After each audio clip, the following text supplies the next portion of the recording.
Okay, so then you give birth. Was Dwight there during the birth? No. He Okay. knew I was in the hospital. I texted him, called him. My parents called his parents. And he was playing in a game actually like that day. And he didn't come that night. The next day, nothing. But we sent his parents a picture. And from then, they were like, oh, that's our grandson. He looks just like him. And then they sent a picture back of Dwight when he was born. And it was like they were twins. And I know people say, oh, all babies look alike. Not this picture. There's something about those eye sockets, okay? Okay, and from what I understand, he didn't want his name on the birth certificate? hmm He Mm, still hasn't signed Braylon's birth certificate. His name is still okay. not on there. Okay. hmm All right. So this is not the ideal situation No, for a new first mom, basically. right. Okay. And you filed a paternity suit against him, and Yes. it took like what, 8 years to work it out? No, it took like not even a full year, almost a year. It was Okay. done in, yeah, it was done in '08. Okay. And once that was worked out, did you get a fair child support payment, or was he trying to fight it at every turn? No, we actually went to mediation. And the crazy part is my attorneys were actually wanting me to fight for a lot more, almost double. And I said I didn't want to be known as that girl. I'm like, because I just want him to take care of Braylon.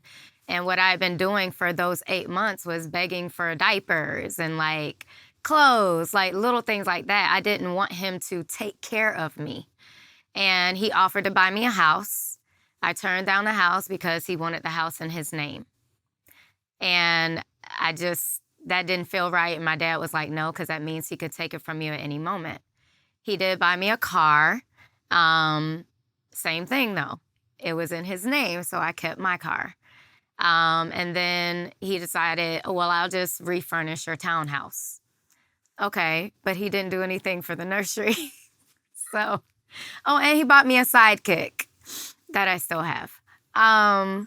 But I was just asking for a lot of just simple help, and he wouldn't provide it.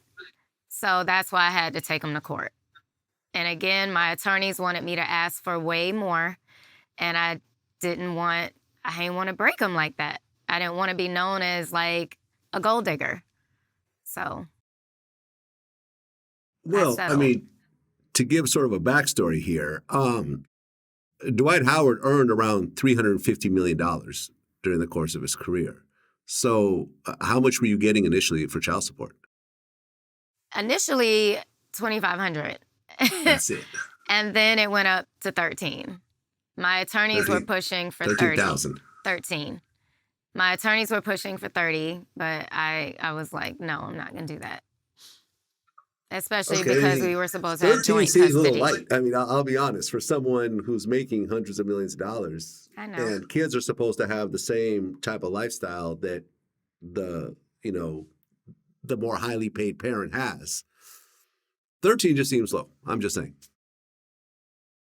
Yeah. But again, I was very, very naive and I guess gullible to a certain extent because I just felt like he was young, I was slightly young as well. And we were just trying to navigate life and a life changing situation.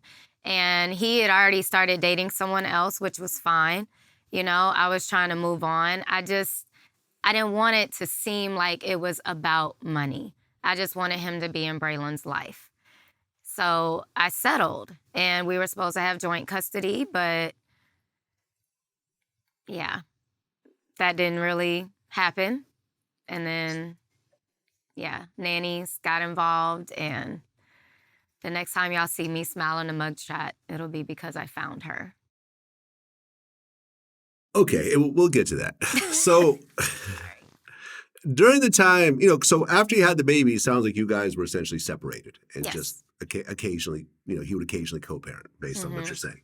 But leading up to that time, you did have a relationship and you did spend a lot of time together. At any point, did you feel that he was bisexual, gay, anything of that sort? Um, n- I knew he was freaky.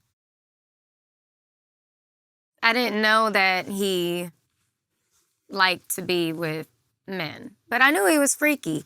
There were certain things that, he would want to do that I would decline.